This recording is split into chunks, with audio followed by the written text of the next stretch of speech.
Shabbat Shalom. I'm sure, like many of you, I am totally immersed in the January 6th hearings. And one of the things that I'm noticing about the hearings and about the commission itself is that there's very little grandstanding. There's not a sense of huge egos that are at work here, but rather there's a sense of common purpose. And the common purpose seems to be to fully uncover what happened on those days and what the role of the President of the United States was in what took place.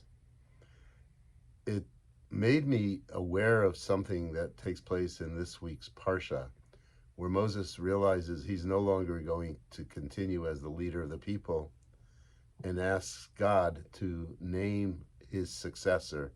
He wants a person of spirit. And in the commentary, Rashi says the person of spirit is the person who understands every individual. That is, it's a quiet person who's able to relate to people, individual people. There's a sense that we have in the Torah from the last few Parshiot, from Parshat Korach, from Balak, and also now from Pinchas, that there are attempts to grab leadership that are based on personality and ego, that are based on some sense of one being called to power and not necessarily deserving power, that are based on the sense that it is passion that should drive leadership as opposed to rational thought.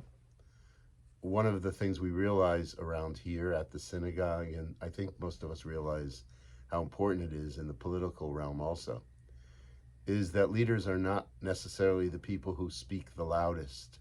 They're not necessarily the people with the greatest charisma, but rather they're the people who understand they're part of something much bigger. They're humble before other people, and that there's a structure and law which they have to follow.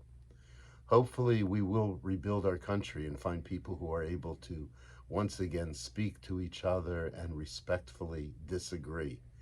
And I hope that what we're seeing in the public realm models some of that.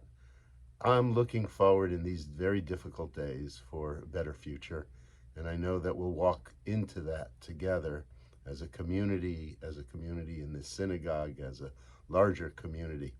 God bless you all, and I wish you all Shabbat Shalom.